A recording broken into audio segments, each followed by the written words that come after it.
জীবাত্মা বেঁচে থাকে পরমাত্মার জুড়েতে। কে বলে মানুষ মরে, আমি বুঝলাম না ব্যাপার।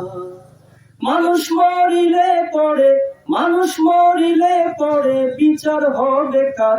ও বলো বিচার হবে কার? কে বলে মানুষ মরে, মানুষ মরলে বিচার হবে কার? ওই যে ভিতরের মানুষের মরণ হয় না, ওই ভিতরের মানুষটা স্থান ত্যাগ করে এক জায়গা থেকে আরেক জায়গায় সে চলে যায়।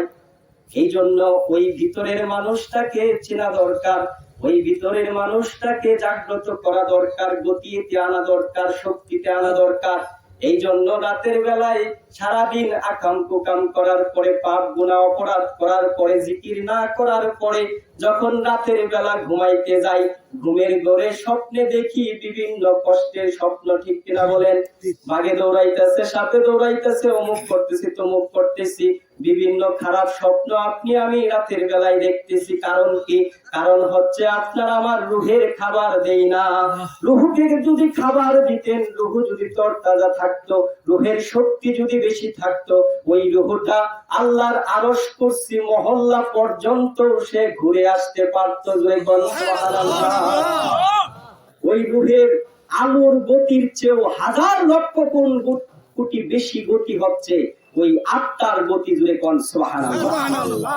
হযরত আবু বকর সিদ্দিক রাদিয়াল্লাহু আনহুর কাছে হযরত জিবরাইল আলাইহিস সালাম গেছিলেন। ঘটনা আছে কিনা? জিবরাইল আলাইহিস সালাম গেছিলেন আবু বকর সিদ্দিক রাদিয়াল্লাহু আনহুর কাছে, যায়া বলতেছে, আপনি কি বলতে পারেন? জিবরাইল আলাইহিস সালাম ছদ্মবেশ ধারণ করে গেছে, যায়া বলতেছে, আমি একজনকে খুঁজতেছি, আপনি কি বলতে পারবেন কিনা?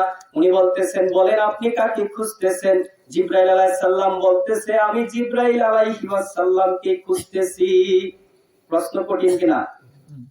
আপনারা মনে করেন আমি চিনি না, আপনি যাই বললেন আপনি নিজে খুঁজতেছেন, আর আমি উত্তর দিতে পারবো, এটা কি সহজ? সহজ না। এইবার আবু বকর সিদ্দিক রাদিয়াল্লাহু আনহু বলতেছে, আমি বলতে পারবো।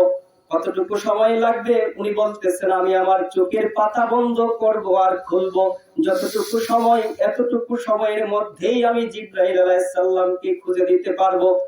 এইবার উনি চোখের পাতা বন্ধ করলেন আর খুললেন, খোলার পরে বলতেছেন, আমি এই দুনিয়ার জমিন দেখলাম, প্রথম আসমান দেখলাম, দ্বিতীয়, তৃতীয়, চতুর্থ, পঞ্চম, ষষ্ঠ, সপ্তম আকাশ দেখলাম, আল্লাহর তৈরি ওই 8টা জান্নাত দেখলাম, 7টা জাহান্নাম দেখলাম, আরশ কুরসি লৌহ কলম সব জায়গায় খোঁজাখুঁজি করলাম, কিন্তু কোথাও জিবরাইল আলাইহিস সালামকে পাইলাম না। তাহলে আমি জানি আমি আল্লাহর নবীর সাহাবী আবু বকর সিদ্দিক রাদিয়াল্লাহু আনহু, তাহলে দ্বিতীয় ব্যক্তি আপনিই হবেন সেই জিবরাইল আলাইহিস সালাম। তাহলে চোখের পাতা বন্ধ করছে, আর যত সৃষ্টি জগৎ আছে সমস্ত জগৎ পানি দিয়া ভ্রমণ করে আইসা পড়ছে কিনা? তাহলে এটা কোন গতিতে?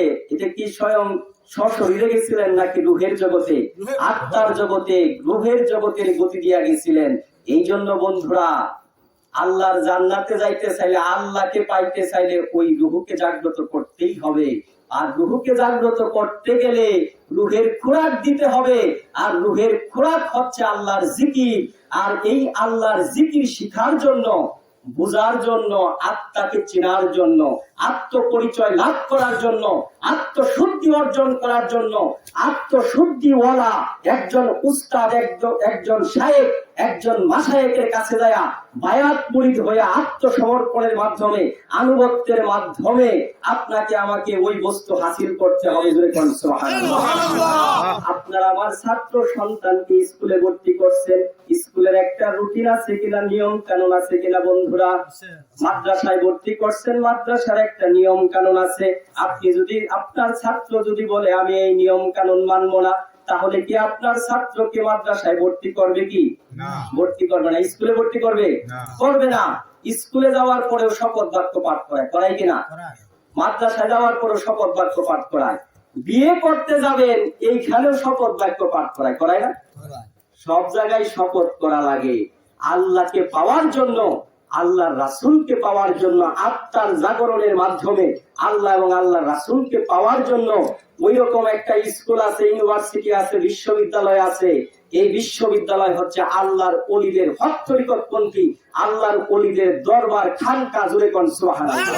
এটা নতুন কোনো কিছু নয়, যুগ যুগ ধরে এই খানকার মাধ্যমে, আল্লাহর ওলিদের দরবারের মাধ্যমে মানুষদেরকে জিকিরের মাধ্যমে, ধ্যান খেলের মাধ্যমে তাদের আত্মশুদ্ধি লাভের জন্য এই ট্রেনিং এর ব্যবস্থা করা হয়েছে। জোরে কোন সুবহানাল্লাহ।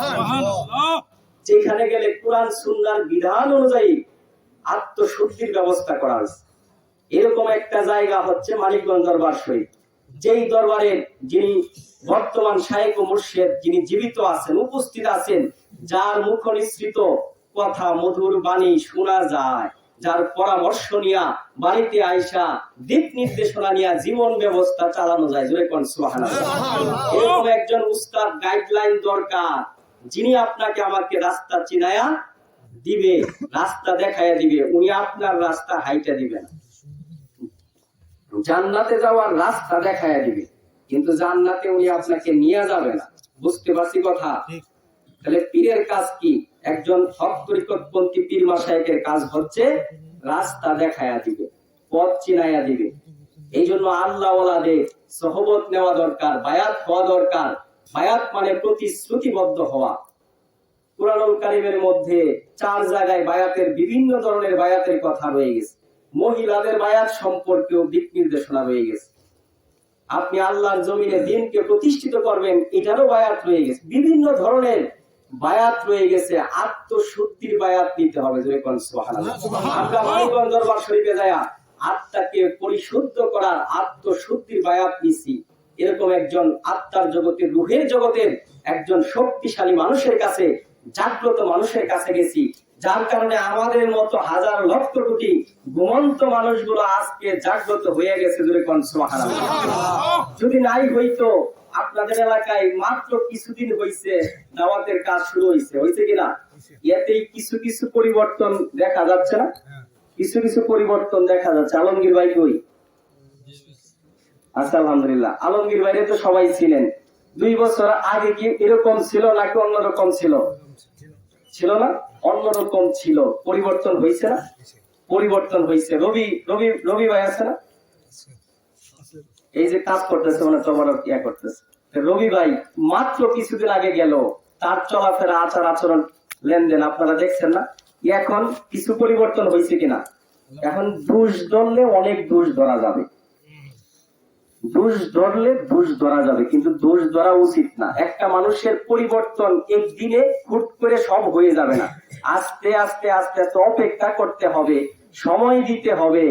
আস্তে আস্তে পরিবর্তন হওয়া শুরু করছে ইনশাআল্লাহ তাআলা। জোরে কোন সুবহানাল্লাহ। এরকম অসংখ্য মানুষ আপনাদের এলাকা থেকে এই গেছে। আমাদের ওয়াসিম মামা আছে না? ওয়াসিম মামা, উনি তো পীর বংশেরই সন্তান, অথচ আমার দরদি মুর্শিদের কাছে যায় এইবার জীবন পরিবর্তনে, আমলের পরিবর্তন হয়ে গেছে আলহামদুলিল্লাহ। এরকম আমাদের রুমান ভাই, জানতো ভাই, এই বিষ্ণুপুরের, এখন মুখে দাঁড়িয়ে রাখছি, একবার যাওয়ার পরে মুখে দাঁড়িয়ে উঠছে আলহামদুলিল্লাহ। এরকম অসংখ্য মানুষ। আমার স্যার, প্রাইমারি স্কুলে স্যারের কাছে পড়ছি, ইনচান স্যার, এত বছর হয়ে গেছিল, আমলের পরিবর্তন ছিল না তেমন, কিন্তু বায়াত করি হওয়ার পরে এইবার তার আমলের পরিবর্তন হয়ে গেছে। জোরে কোন সুবহানাল্লাহ। এরকম অসংখ্য মানুষ আছে আমাদের, আমরা যারা এখানে আসছি, অসংখ্য মানুষ জীবনের অনেক উল্টাপাল্টা রাস্তায় আমরা চলাফেরা করছি, কিন্তু আজকে একজন ভালো মানুষের কাছে যাওয়ার কারণে, একজন জাগ্রত মানুষের কাছে যাওয়ার কারণে, আল্লাহর ওলির সহবত নেওয়ার কারণে আজকে আমাদের জীবনের অনেক পরিবর্তন আল্লাহ পাক ঘটায় দিয়েছে। জোরে কোন সুবহানাল্লাহ।